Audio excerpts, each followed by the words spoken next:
a friend. Call me again. Call me any time of day.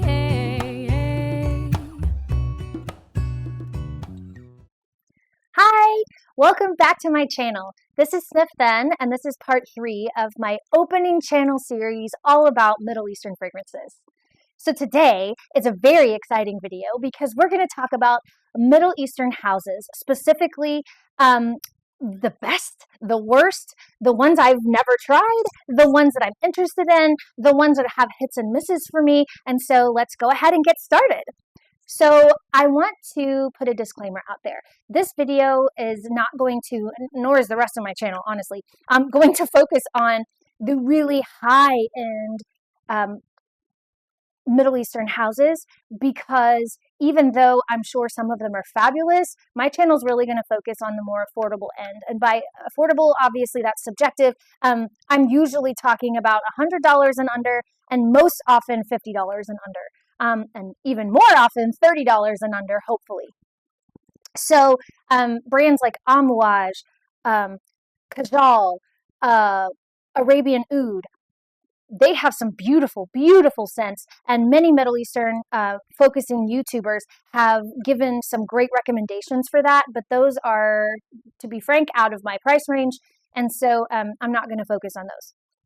Some of the higher end affordable and some of my favorite houses are Swiss Arabian and Al Haramain. Swiss Arabian has been around for a long time. All of their scents are very, very reliable. You may not like the scent profile, but they're going to be quality. I've never received anything from Swiss Arabian personally that was not just incredible. They make a lot of wonderful perfume oils. They make a lot of eau de parfums. And basically, if I get anything from Swiss Arabian, I know it's going to be quality. Swiss Arabian has wonderful scents that often do not need to mature before they smell like they're supposed to. Sometimes in Middle Eastern scents, when you first unbox something, you spray it and it's just that kind of really strong alcohol scent.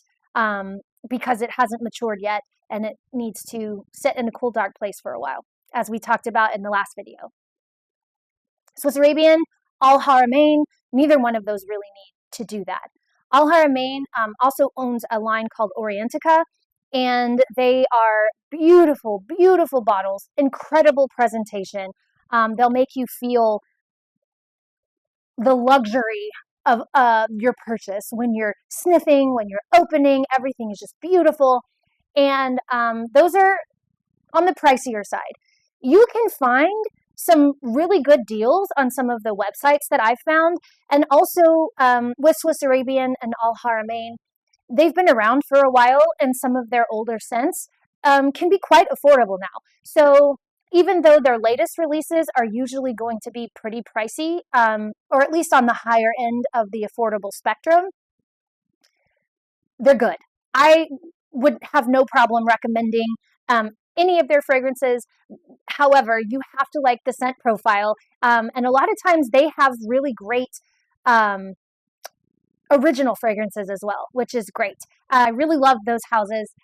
10 out of 10 recommend. No problem saying yes, yes, yes, go for them if you like a specific fragrance or profile. Of course, let's talk about my favorites. My favorites, the old faithfuls, the reliables, they may have a dud here and there, but 9 times out of 10, I can happily recommend these houses. They often have dupes. Sometimes, though, they really do surprise us with some twists or some original fragrances. They have beautiful packaging, beautiful presentation. Absolute favorites right now are Latafa. They own a line called Maison Alhambra, which is really heavily focusing in on dupes. I think, I could be wrong, but I think they might have gotten in trouble for duping the packaging and the title of certain fragrances so exactly that they had to change it. So Maison Alhambra is under the Lattafa umbrella, and then Asdaf as well. They have some great scents as well. Lattafa in general is probably the most famous um, Middle Eastern brand right now, a Middle Eastern fragrance brand right now. And so if you haven't heard of them, then you will as you begin your Middle Eastern journey, fragrance journey. Khadlaj is another huge, huge, huge hit. They're blowing up on social media and for great reason. They have no misses from me. Every single older scent that I've gotten, every single newer scent, all the latest ones, I can tell you that they use quality ingredients. Just my nose can smell it. Everything is so well blended. Every new release is so exciting from Khadlaj from me that I cannot wait to get every single one. And if I had the ability to own every single scent from Khadlaj, I would, because they are super, super impressive to me. I also love Fragrance World. They have a line called French Avenue. That is probably my favorite line of theirs. I think that's their premier line. Fragrance World dupes a lot of, they dupe a lot of niche and designer fragrances. Their packaging is 10 out of 10. 10 out of 10. Their French Avenue line is absolutely gorgeous. I'm going to put some stuff up on the screen here so you can see what I'm talking about. Some of my favorite perfumes in my collection have come from the French Avenue line in Fragrance World. Fragrance World has been around for a while, and so a lot of their scents are also quite affordable now. We're talking in the $15 to $20 range. Another Middle Eastern fragrance house that's pretty much blowing up, and they tend to have a lot of really cool original fragrances, but also some fragrances with a twist that are inspired by popular scents and worldwide, is Afnan. And Afnan has some beautiful, interesting scents, and their bottles tend to be very unique, just like the scents themselves. I find that some of their prices are more mid-range affordable, but sometimes you can find some really great deals, and their stuff is incredibly high quality. And finally, out of my very, very favorite house, out of all my favorite houses right now, I cannot let Paris Corner go unnoticed. Their Amir line is my favorite for the most part, but I also love just Paris Corner releases. They are hitting it out of the park. They're exploding on social media. They have fun fragrances, a lot of the marshmallow fragrances and the citrus fragrances and the just really kind of out there fragrances. They do, and they do it well. And a lot of times they do it even better than the designer if our fragrance community is to be believed. And so, love Paris Corner. I have a ton of their stuff. A lot of their older stuff can be hit and miss, in my opinion, but consistently one hit after another happening right now as the Middle Eastern fragrance world is exploding. So I love Paris Corner. Okay, now let's talk about some hits and misses for me. These are the fragrance houses that have some wonderful fragrances and some that I've tried and been like, oh, I don't know about all that. Some of it, again, is subjective and based on preference and based on culture even, what you're used to smelling, what you like smelling, what certain scents will represent to you. And so take everything I say, please, with a grain of salt and try it for yourself.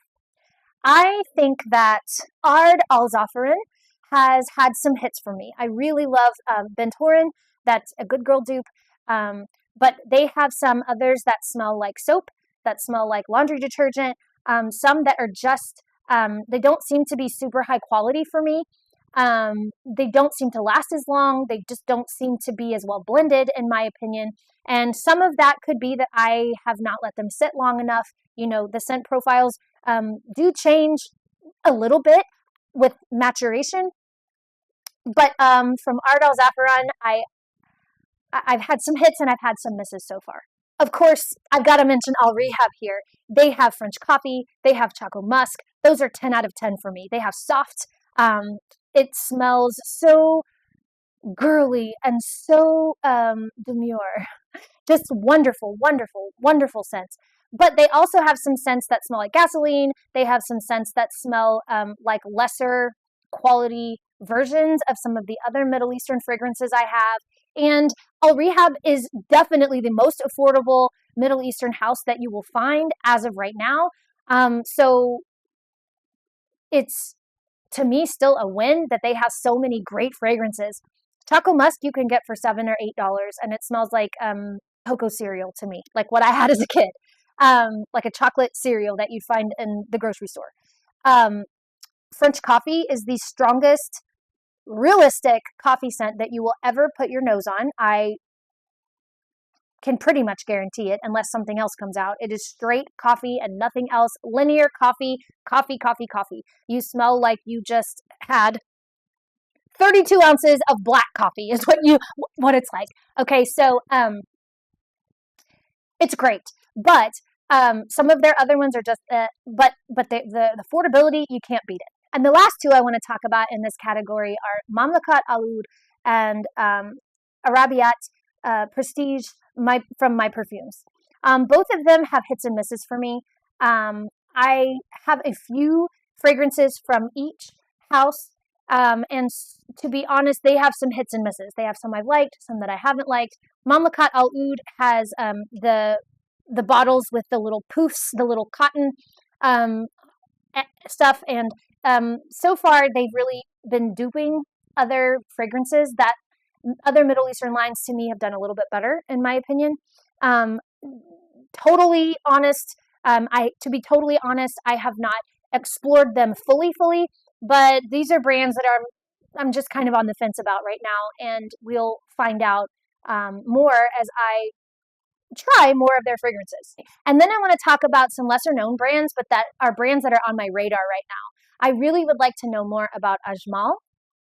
They have some fragrances that I'm super interested in looking at and smelling and possibly owning. I'd love to get a decant of some of these maybe. I'm not really a decant person because I love the bottles and the presentations so much that even if I don't like a fragrance, I will be happy to give it to somebody or keep it in my collection for reference or something like that. So, but at some point, you know, I'm going to run out of space. So my fragrance collection is at like 250 right now, and I don't know that I need so many full bottles moving forward, but we'll see. I have a couple of Rasasi.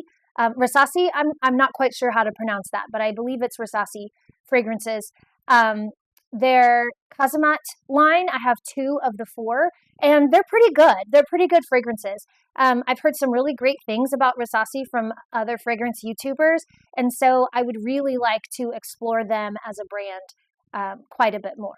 Armaf has been really taking off, and while I don't own any fragrances from them, there are quite a few that I'm quite interested in having. I'd really like to have the Checkmate Queen fragrance and a lot of the Zemayas and the Zukhruf pink and red. I'm kind of interested in the cherry one.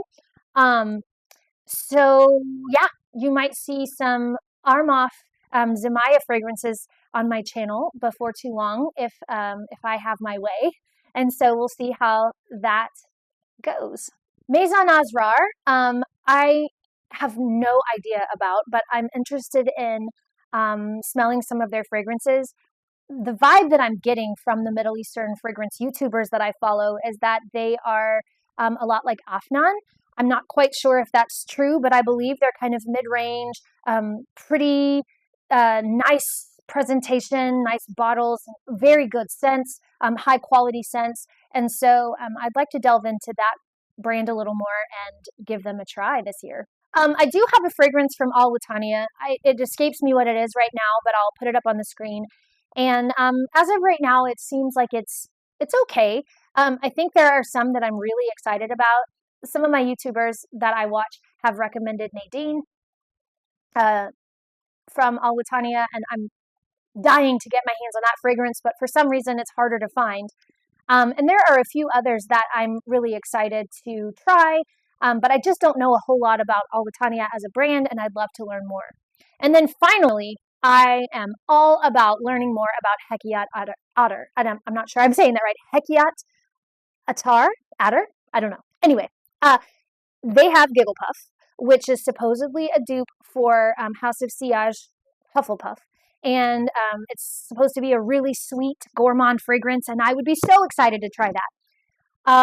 I also want to try cherries from that brand, and that is something that I'm super excited about ordering because I definitely will have that one. I'm too curious. I love cherry scents, and I can't wait to compare it to the rest in my collection. But the one fragrance that I already have from Hekiat, I am so, so, so impressed with. I think I got it for $15, and it's Latte Abiad, and it is a Blanche Bette dupe, and it smells very, very similar in the dry down to my Taskine Lactea Divina from Paris Corner. That is one of my favorite scent profiles right now. It is February in Texas, and believe it or not, it's cold. On and off, of course, on and off this time of year. It's supposed to be down to 18 degrees tomorrow, so we'll see. But I have just loved wearing this scent to bed. I've loved wearing it all day long. This weekend, I have sprayed it on and on and on. And even though Latte Abiad doesn't seem to last as long as my Lactine Divina, it smells exactly the same, and it's for like half the price, and the bottle is beautiful. It's just this regal white bottle, and it is so, so, so yummy that I cannot wait to see what else Hekiat Adder brings to the table. I think they are a brand that is really starting to take off on social media, and I cannot wait to see what else they come out with. That is it for today, guys. Thank you for joining me for part 3 of my series, and I cannot wait to see you in part 4. Bye!